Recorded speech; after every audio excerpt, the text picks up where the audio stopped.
So thanks everybody for coming. We're going to talk today about finding a 3 zero-day exploit chain in Ivanti EPMM and Ivanti Sentry. And my name is Tor. This is Ilan. It's great to be here. So my backstory is I've always been messing around with computers. Grew up with Unix at home, got my first email account in preschool. The ball kind of just rolled from there. So I've been working with security as a full-time job for the last 18 years. Time flies. Currently, I'm working in mnemonic. I've been in mnemonic for the last 11 years. And I guess you could say that in my current role, I mainly try to build bridges between security and development, between security and management, between the red team and the blue team, and so on. So today, I'm here together with my good friend and colleague, Alan. Would you say a few words about yourself? Hello, is the sound good? Great. I'm Alan. My background is from electrical engineering, and I did a master's in technical societal safety.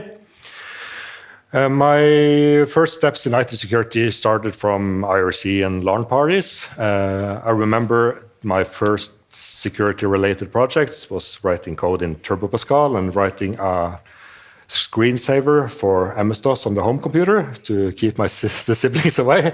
That was not very popular, but my interest in IT security just kept on going and never faded, and I kind of kept up to date with all the new stuff until eventually IT security became my full-time employment in Mnemonic in 2011. And in Mnemonic, I'm a penetration tester. I'm doing some red team engagement, and in between assignments, I get time to do some research. So back to Tor. Yeah, so since some of you might not be familiar with Mnemonic, I'll quickly say 2 words about the company we're both working for. It's actually also quite important context for this talk. So we're a Norwegian cybersecurity company that started up back in 2000. We have offices here in Norway, but also in Sweden, Denmark, the Netherlands, the UK, and the US. We're headquartered here in Oslo, about a 15-minute walk from here.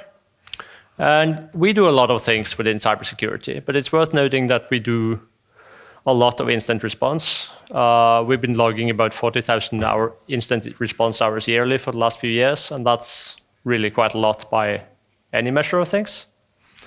We do also deliver managed services. We do consulting, everything from basically CISA for hire to pen testing and red teaming. And we work with quite a lot of security products and security vendors. So our flagship is our managed detection and response service, which we deliver worldwide. It's built in-house and supported by quite a lot of cool tech and also our own in-house threat intelligence team. And of course, we're also collaborating with quite a lot of different partners in law enforcement, academia, and the security community at large. Now, I could spend a lot of time talking about Mnemonic, but I'll stop there. If you're interested, check us out online or look up our security podcast. Anyway, back to the main topic. I'm going to start out to give some credits because there are a lot of people who aren't up on stage today, and what we're about to present is the result of a really major team effort that's both from Mnemonic's incident response team, but also several other parties. So Alan and I get to go on stage here, but we're just a small part of this thing. And I'd like to underline the following. This has been teamwork. And Mnemonic has been spending a lot of time on this, but also there's a lot of other parties, particularly within the incident response community, the NCSC, Ivanti, the vendor, and from the organizations that did get attacked as well. So just a huge round of kudos to everybody who's been part of this thing. So I'd like to continue to say just a little bit about what this talk is about. First of all, a small disclaimer from me. This talk is based on things we've learned from several incident response cases last year. So you guys might have heard about one of them, which was quite a bit in the news, but there are also several other cases that have given us information that goes into this talk. So I just want to underline that up front.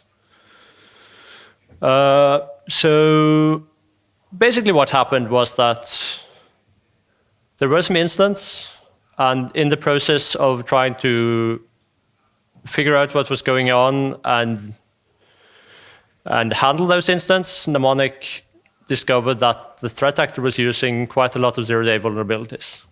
And we were involved in identifying and reporting 3 of them. I'm also going to say what this talk is not about. So this is not an incident report. I think that would also be a very interesting story, but that's the story that the organizations that got attacked should be the ones telling. And they will have to decide whether and how to do that on their own terms. And I think that would also be a very different talk. Secondly, we're not here today to kind of point fingers and say that, haha, this was bad and somebody should have done that instead. I think what's really important here is that vulnerabilities happen, incidents happen, things get hacked, and the important thing is really, let's try to learn from this, let's try to do better next time. And finally, I'd like to underline that this talk is based on open information, so we're not going to reveal any huge secrets here today. The difference is that a lot of the reporting on these issues have been kind of second-hand and third-hand information, and Alan and I both have some first-hand knowledge of what was going on, and we can add some new perspectives to that story. So to kind of finish off the meta introduction, I would like to sum up some of the main lessons learned in this talk, and we're going to come back to these towards the end of this talk. I think also that we have quite a lot of time today, so there should be good room for some discussion at the end. So hopefully we can have some Q&As and try to discuss a little bit at the end of the talk. Anyway, some things we've learned, or some things that we've seen, is that email is interesting to threat actors. It's been like that for a long time, and it's still really very much the case. Secondly, this case illustrates that kind of black box appliances on your network is something that really can complicate both your security operations and your incident response activities. Thirdly, this is a very good illustration of the value of centralized logging and monitoring, both to kind of figure out what's going on and also to be able to handle it when something happens. The fourth thing that's quite interesting here is that the threat actor was, in fact, carrying out this attack from IP addresses within Norway. And so one thing that means is that they were really blending in with legitimate traffic, and geo-based IP blocking and geolocation-based services would not really have helped in this situation. The fifth point is that none of these vulnerabilities are really rocket science. These are kind of simple vulnerabilities that we can explain, I think, quite easily in this talk. The hard part is kind of looking in the right place to find them and to see that, ooh, this could be abused. And finally, I think that, again, looking at what's happened in these incidents allow us to observe and learn a little bit about what advanced threat actors are doing at the moment. So yeah, we'll come back to all of this. So for those who are not familiar with kind of what happened before, we'll just briefly go through it. So on July 24th last summer, news broke around the world about the cyber attack on the Norwegian government. And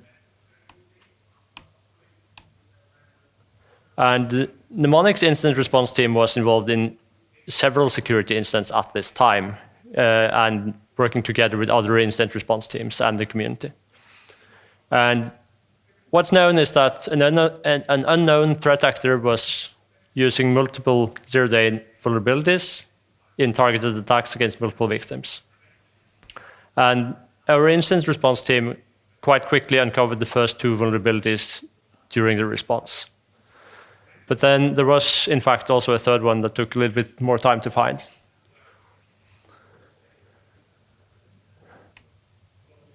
So What happened actually a week after this news first broke on August 1st, the US Cybersecurity and Infrastructure Agency, the security agency CISA, and the Norwegian National Cybersecurity Center, NCSC, issued a joint advisory on these attacks.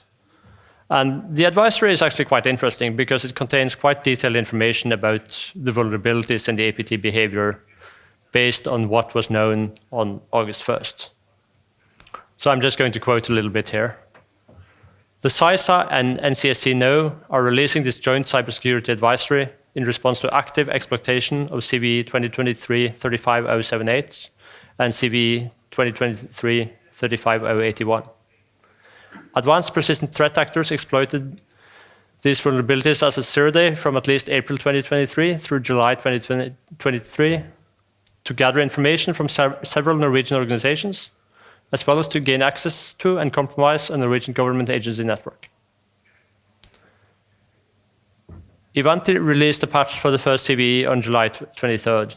They later determined that actors could use this in conjunction with another vulnerability and released a patch for the second vulnerability on July 28th. NCSC now observed possible vulnerability chaining.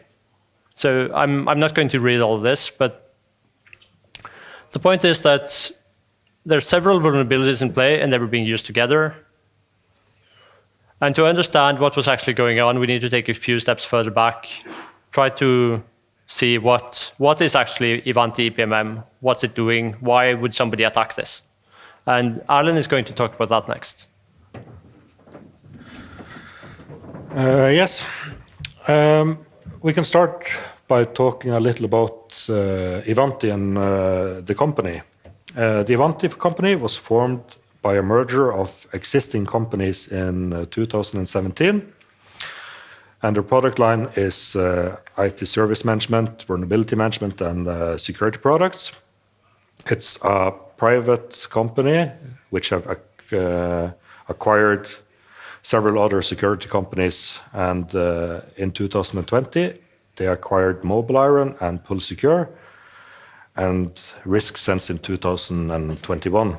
Mobileiron is the product that this talk is about. After Mobileiron was acquired, it was renamed to Ivanti EPMM, formerly known as Mobileiron Core. This is the MDM solution that is used to manage and enroll end-user devices. And the Mobileiron Sentry got renamed to Ivanti Sentry and is the access solution that endpoint devices use to access internal company resources such as email via ActiveSync.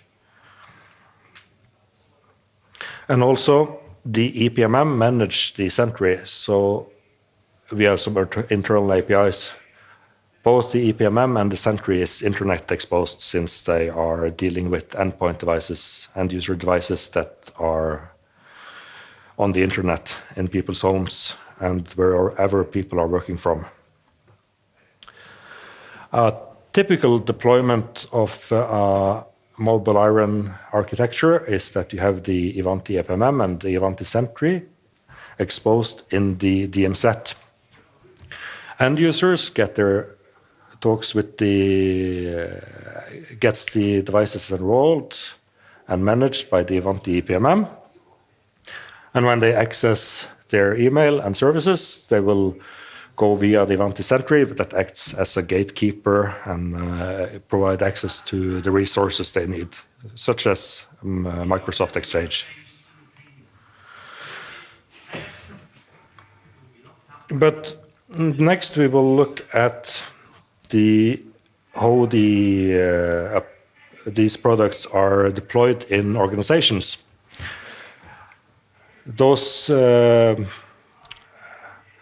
They are deployed as virtual appliances. And the underlying operating system is CentOS running Apache Web Server and an Apache Tomcat. And these applications are written in Java, so they will be running run by the Apache Tomcat server.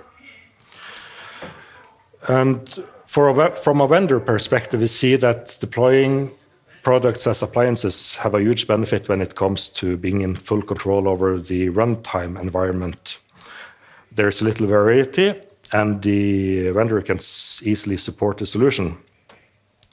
But it comes at a cost, because the companies that have these appliances on their network, they lose control in both visibility and control in how these appliances are patched. So some examples are the logs the devices produce, are they accessible to integrate with the company's CM solutions? Is it possible to install EDR on the appliances to do monitoring of malicious behavior and breaches? And how is the OS services and application hardened and patched? And when it comes to incident response, having an appliance makes it a non-standard way to retrieve forensic evidence from these appliances. In this case, these are virtual appliances, so you have some leeway being able to take memory snapshots and disk snapshots in the virtual solution. So imagine hardware appliances are even worse without being able to actually get a memory snapshot without asking the vendor how to get access and installing the right forensic tools on the devices. In 2020, a security researcher that is quite known, a Taiwanese guy called, or I don't think his name is Orange Sai, but everyone knows him at that. He did a hat trick and found 3 vulnerabilities in Mobileiron. It was a remote code execution vulnerability that worked through deserialization of Hessian objects. We will come back to what Hessian is, as we touched that in the vulnerabilities that we looked at. It was an authentication bypass vulnerability and an arbitrary file read vulnerability. And when these vulnerabilities were used in combination, he was able to get a full compromise over the target servers.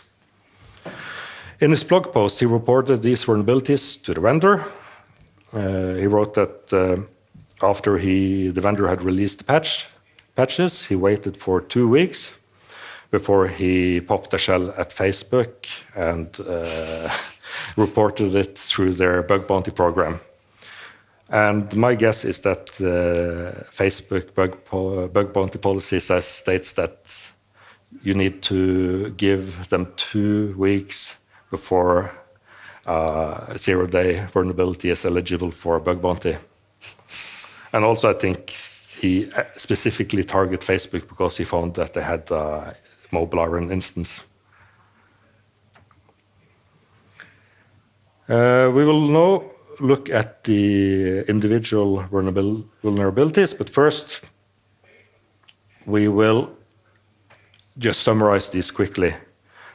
3 years later, in summer, early autumn, Mnemonic discovered through IRT cases 3 previously unknown 0-day vulnerabilities that was used by a threat actor.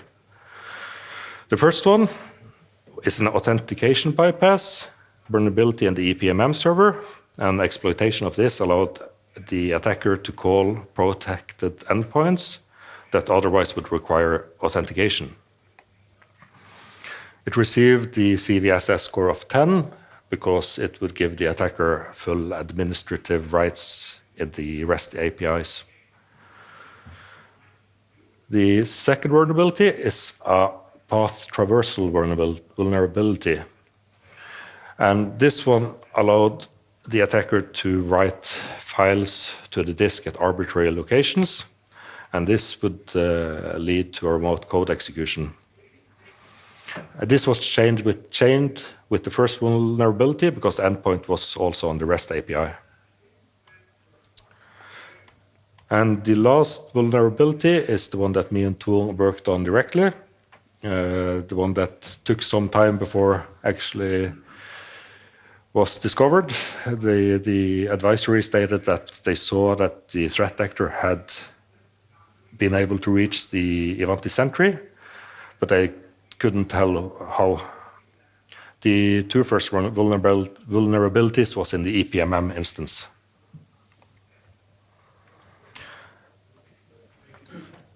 So the full exploit chain where these individual vulnerabilities were used, the threat actor would first compromise home routers in Norway with the purpose of blending in with legitimate traffic towards the solution, and users that was using this solution were coming from Norwegian residential routers. The first vulnerability was first used to do information gathering on the Ivanti EPMM server, and later they would use the file path traversal vulnerability to get remote code execution and run their own code on the EPMM. And last, they would pivot from the EPMM to the Ivanti Sentry using the third vulnerability. And we think that the Sentry server is a very high-value target for a threat actor, because they would gain access to the system that is protecting the resources they would like to get access to. So we will now look at these three vulnerabilities in a little bit more detail. And I just want to note again that me and Tor was not involved in discovery of the two first vulnerabilities. We just had hands-on the last one. The mnemonic IRT found the two first ones. So the first one is authentication bypass in the REST API. Normal use of this API require authentication through basic authentication. This API is well documented, and they state that all authenticated API functions require basic authentication, and the password is not used by any other things than the management of the appliance. But there was a regression.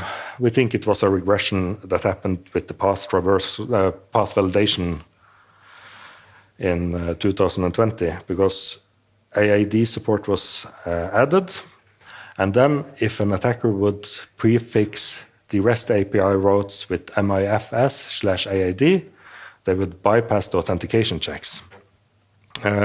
As we said, we did not look at the code for this vulnerability, but we speculate that it was the path validation that regressed when AAD support was added.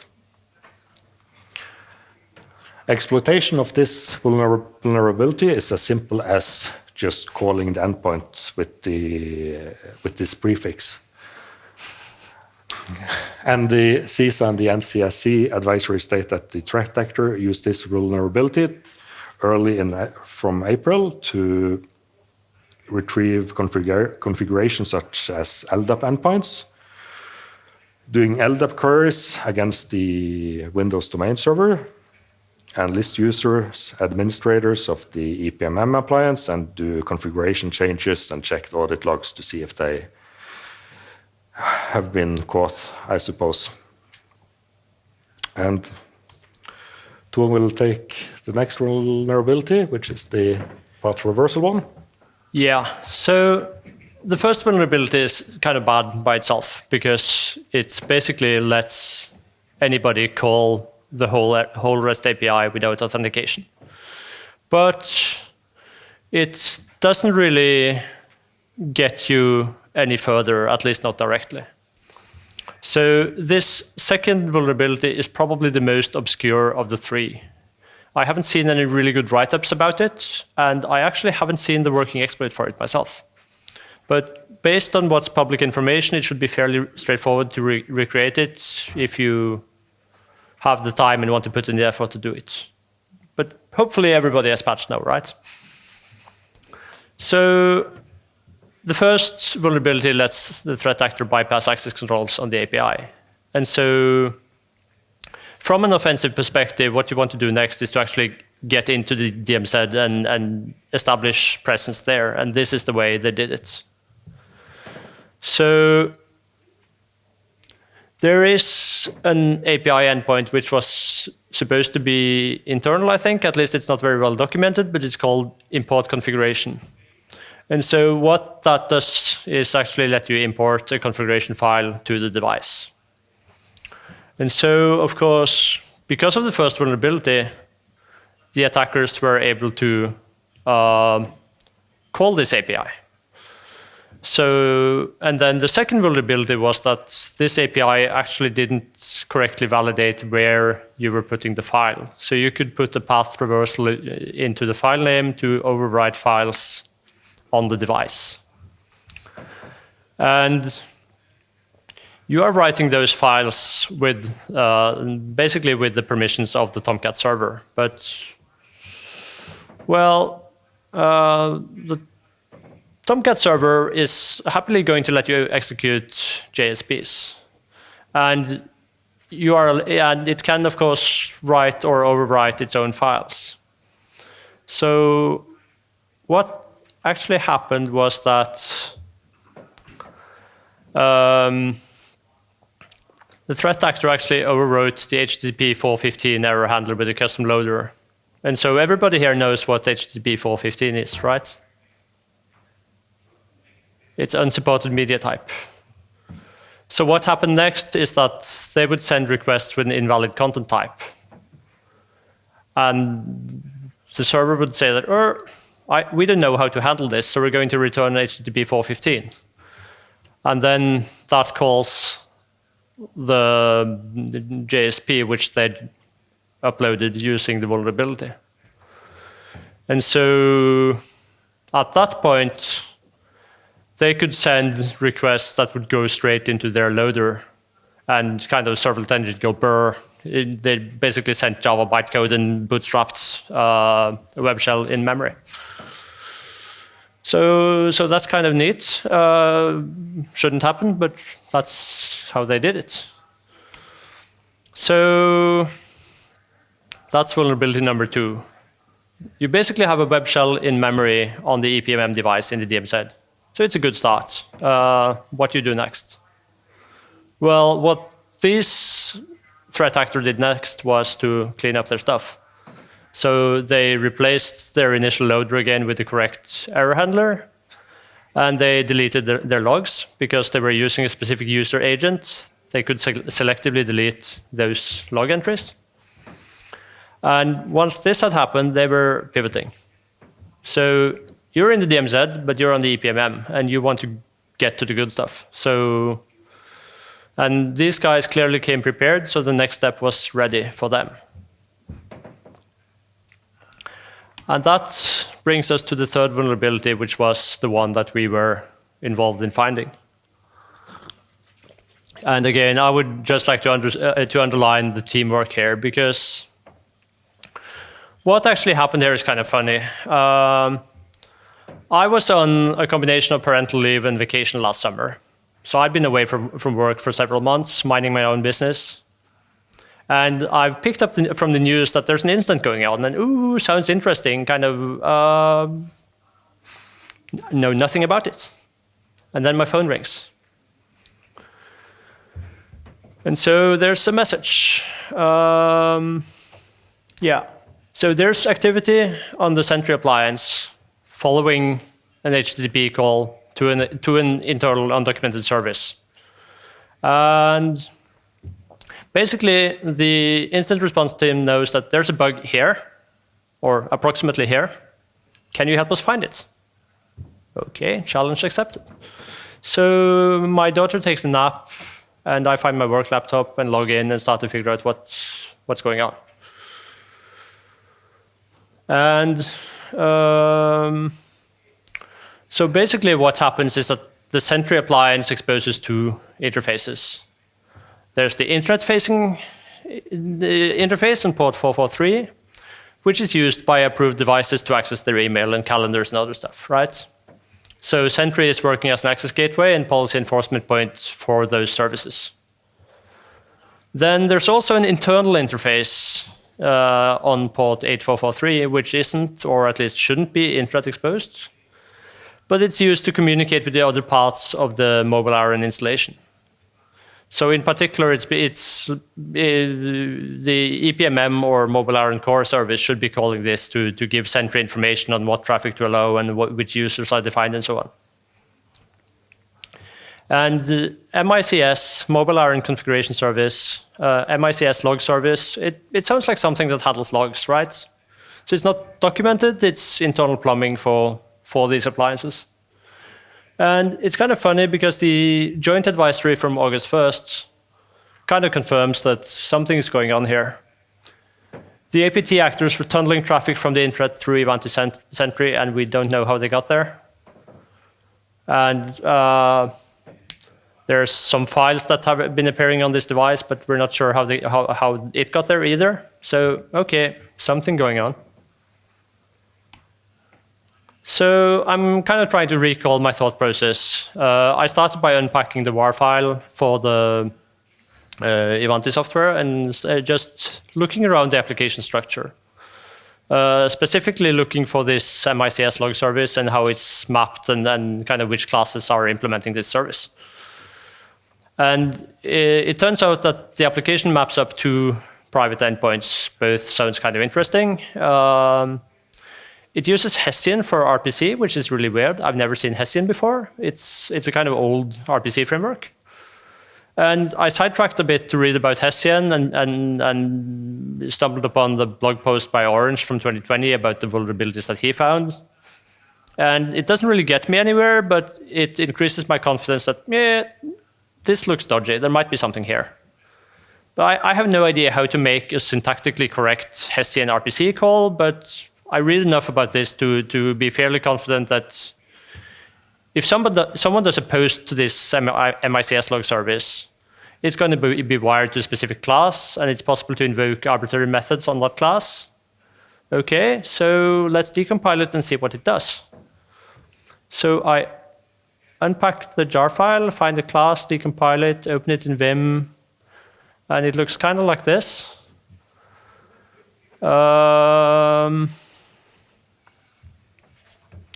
So does anybody see a problem here? Yeah, there's a problem. So this looks like the kind of likely candidate for the command execution vector that I was looking for, right? To spell it out, basically the code takes a command string from the request and executes it without looking at what it does. And it turns out that the running process actually has sudo rights on the device. So basically you can invoke this endpoint with sudo and root the appliance on the spot. So that's kind of bad. But then I spent a little bit of time looking at this, and my time pretty soon runs out and my daughter starts sending priority interrupts, and I end up writing kind of this really short write-up saying that, yeah, this is the problem.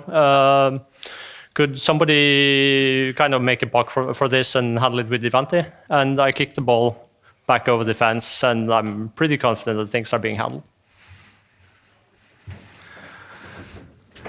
Yes, so I was the lucky one to catch Tor E's ball with the notes, which I didn't look at in the beginning. So I started over again, decompiling the var file, looking at the Hessian protocol. We had some information about which endpoint that was being called, so I found the same vulnerable class, but also found Orange previous vulnerability that was for the EPMM server, and it was a deserialization vulnerability.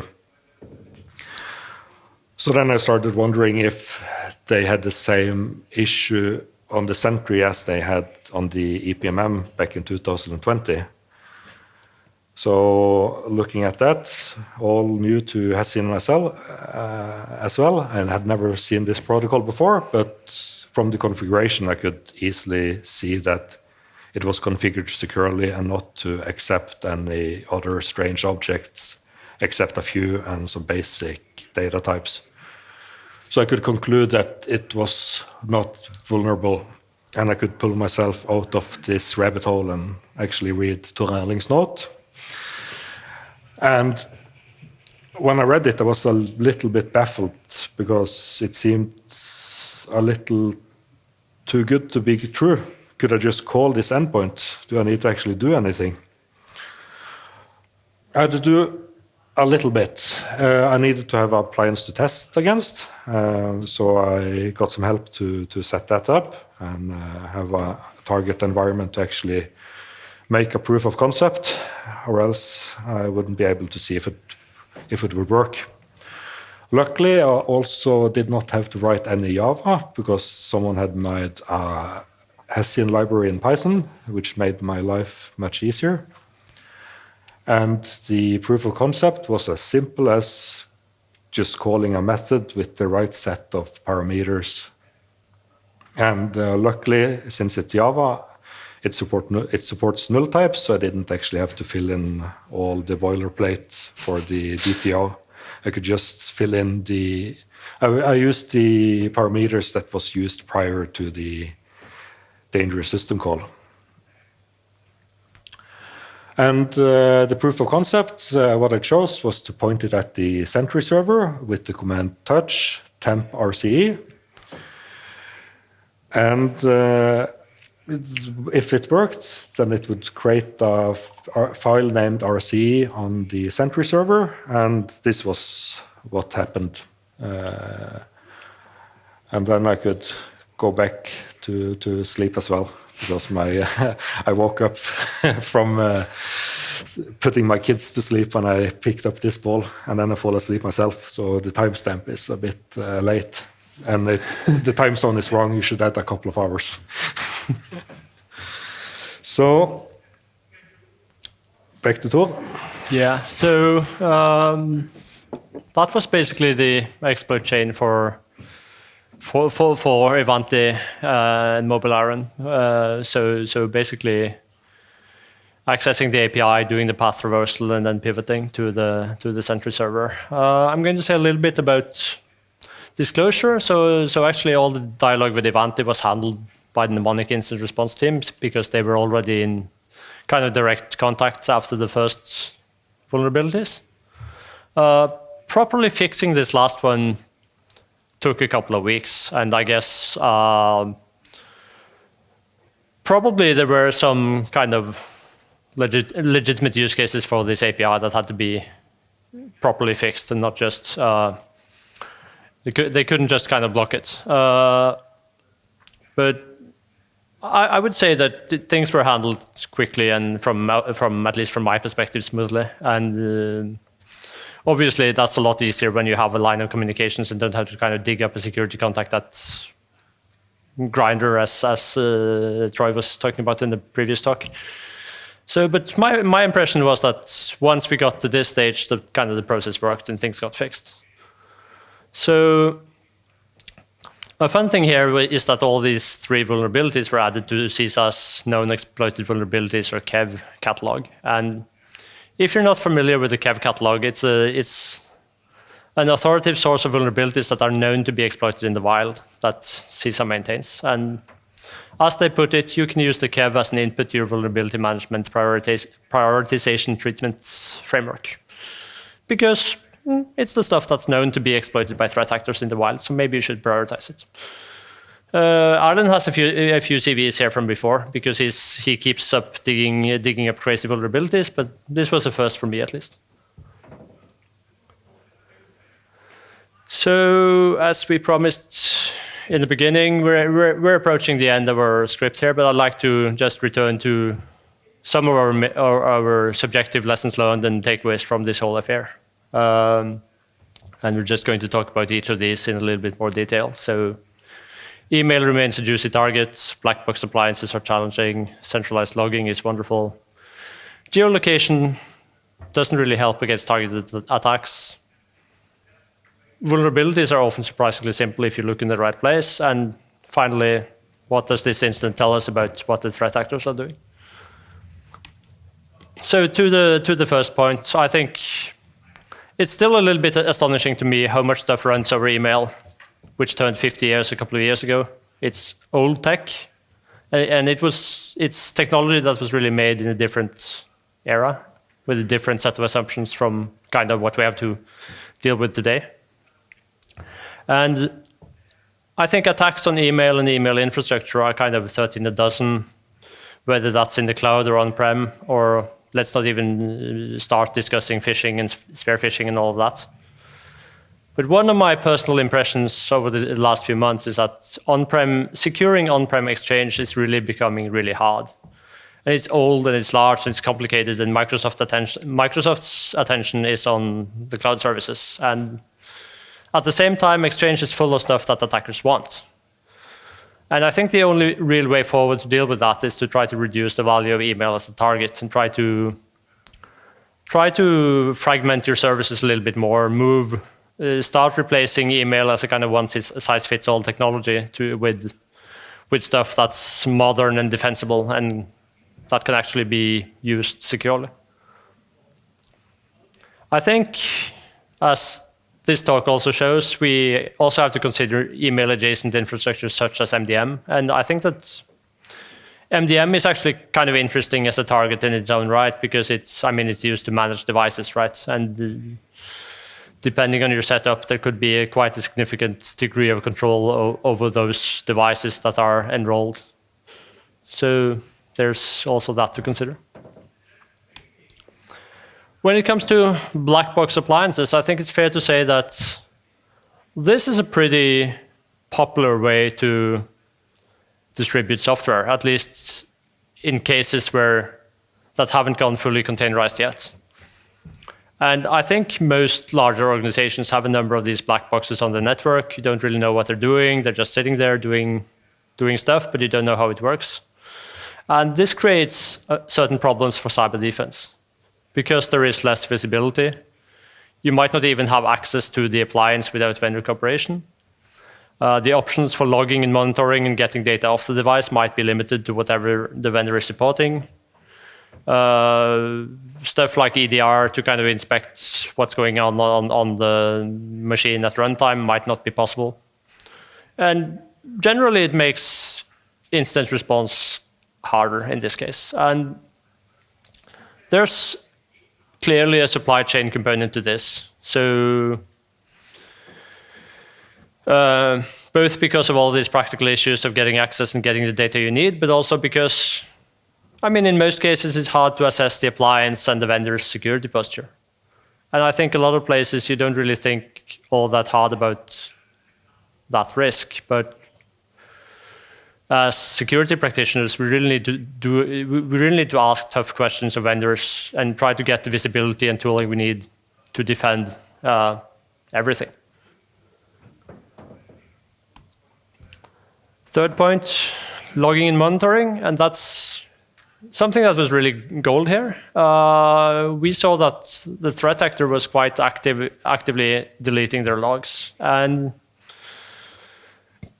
the only real way to deal with that is to make sure that you're getting the logs off device in real time and you're able to monitor them in real time.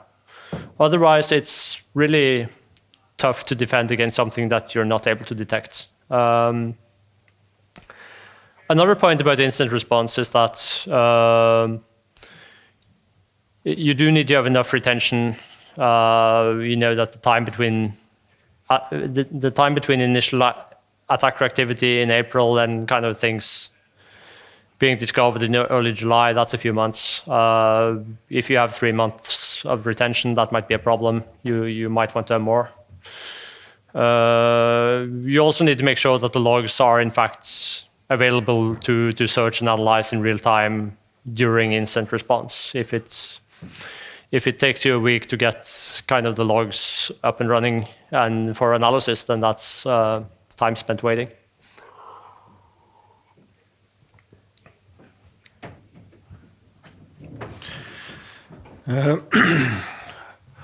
We noted that the typical end user of the solution was working from home, and we find it peculiar how the threat actor would hide themselves by pivoting traffic from the Norwegian residential routers.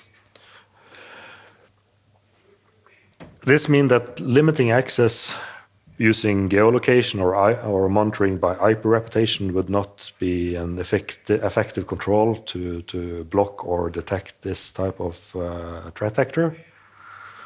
But we don't want to pull the rug completely away from geolocation and IP reputation, because it's still possible to stop opportunistic and less sophisticated threat actors using geolocation. When it comes to vulnerability hunting, we got good hints from the IRT team about where to look via forensic evidence. And the vulnerabilities that was discovered was quite simple, and it was not exactly rocket surgery. It was path validation flaws, unprotected privileged APIs, and dangerous system calls. And once you see these, they are both easy to understand that these are vulnerabilities, and it's easy to weaponize these. And with this in mind, we believe it's easy to find new bugs as soon as you start looking at the right places. I believe that this software suite had some frictions that made it hard for other pen testers or researchers to actually look at these vulnerable parts, or else I would assume that they had been detected a long time ago. So obscure enterprise software and undocumented internals are a good place to look if you want to find new vulnerabilities. And in Mnemonic, when we are doing red teaming and have the need to find new vulnerabilities, we have a rather counterintuitive metric that we use. So if we are attacking an organization, when we see what software that is internet exposed or some software we want to attack, we look them up at CVE details, and the less vulnerabilities that we can find, the better. So it's like we know that this is a place no pen tester has gone before. So we hope for low-hanging fruits. So, yes. Yeah.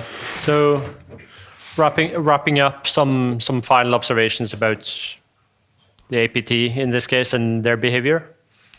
I was really surprised by the number of different vulnerabilities used by this threat actor. So what we've looked at in this talk is the vulnerability chain in Ivanti, but then beyond that, they were also compromising home routers and attacking Exchange and doing stuff. And my personal belief is that they were doing this because they did not think they would be detected, or that at least the risk of being detected and kind of outweighed the risk of burning their 0 days. But even so, I mean, they were also attacking multiple victims within the same time period. So trying to get the most, I guess, bang for the buck. I think by extrapolation from this, looking at kind of what effort do you need to put in terms of vulnerability research to find all of this from first principles, not kind of being guided as we were by forensic evidence. And kind of if you extrapolate from that, I guess that there's significant vulnerability research going into similar product types that are internet-facing and obscure and kind of can provide a way into interesting networks. Another observation is that this threat actor spent quite some effort not to touch disk, and particularly not to leave malware lying around the disk. And so that meant that trying to figure out what was going on, memory forensics became quite quickly the name of the game. And of course, this entire exercise of proxying via home routers and coming from Norwegian IP addresses meant that they were doing what they could to blend into regular traffic and kind of not being obvious about it. I think it's a safe bet that these techniques are going to trickle down into more general use, also by less advanced threats as we move along. And I think we could probably spend quite a lot of time speculating and discussing this further, but I think this is a good time to wrap up the main portion of the talk, and let's continue the discussion in the QA and afterwards.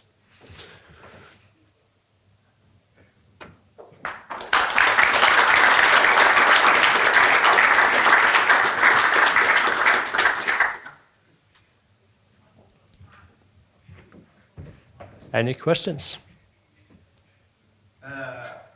Apart from suspicion, do we have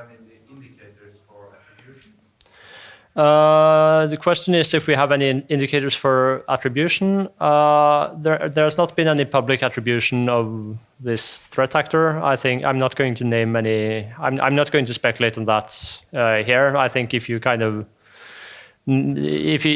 pick 3 likely candidates, then possibly it would be one of those. But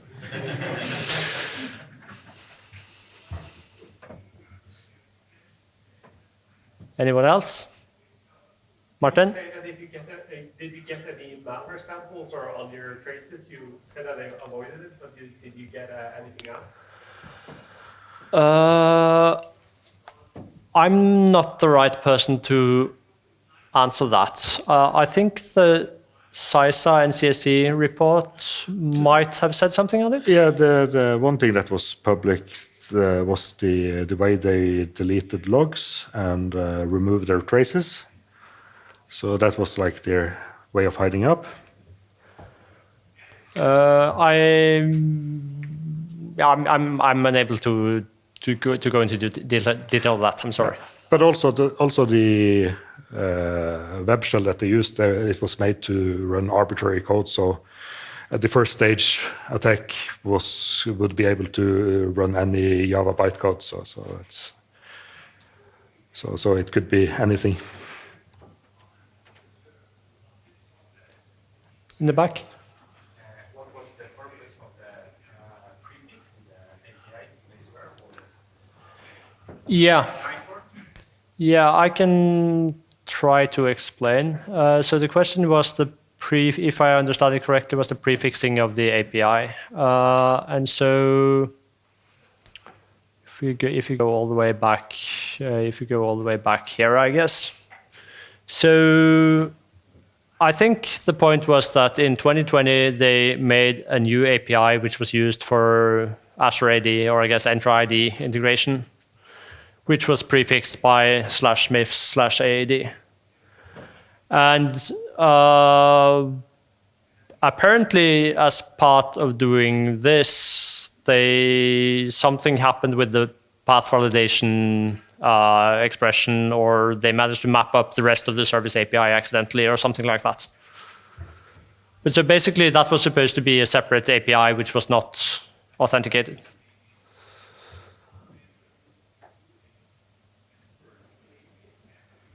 Yeah. You talked about an exchange server being the target here, but was it ever possible or attempted by the attacker to target the mobile devices of government officials in this case? I'm not aware of any attacks against mobile devices.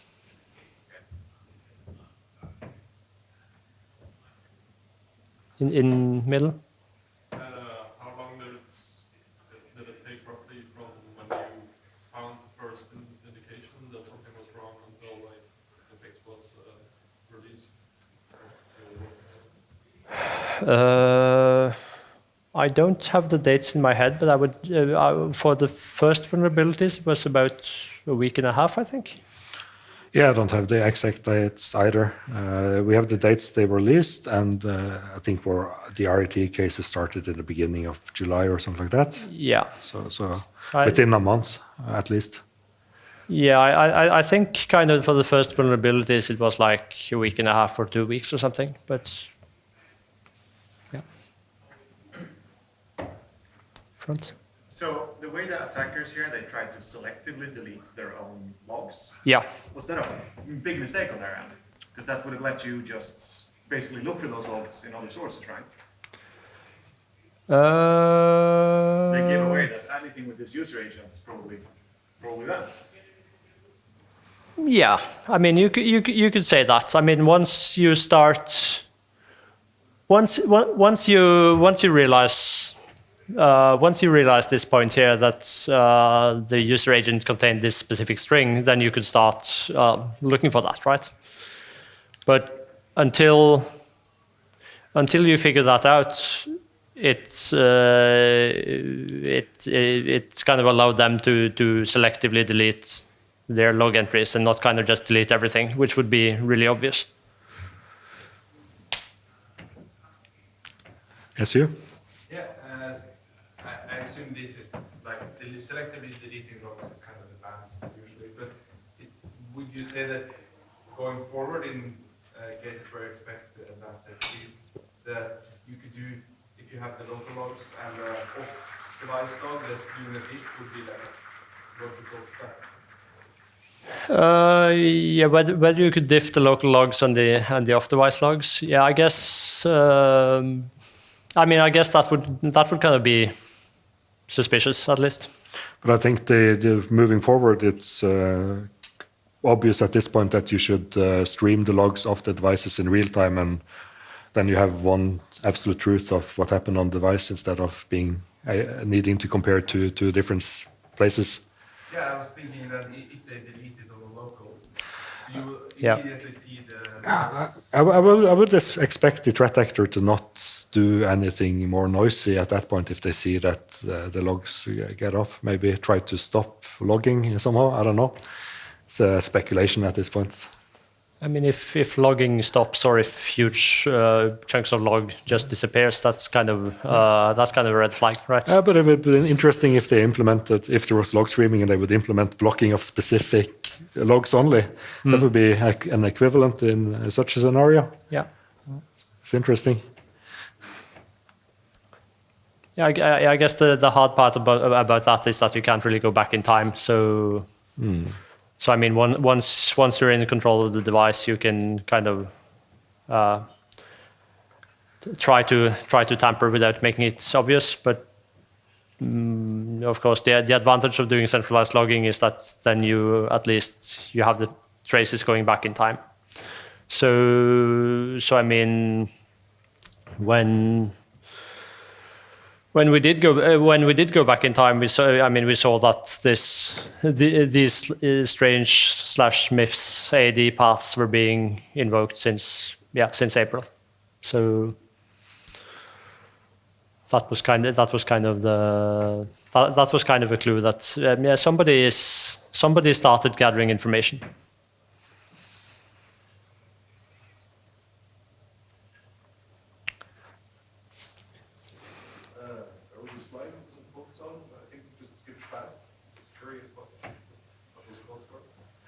Oh, this one? Oh yeah, no, it was just notes from his blog post. Oh, yeah, I can find it. There it is. So yeah, I found vulnerabilities on a leading MDM product and bypassed several limitations. All the vulnerabilities have been reported to vendor. Facebook didn't keep up with the patch for more than 2 months, so we dropped 2 weeks, so we dropped the shell on Facebook. That's his style. He's a really cool guy. He's given some great talks at Black Hat, which I recommend looking up on YouTube. Yeah, I think we're at time. Yes, on the spot. Thanks everybody for coming. Thank you.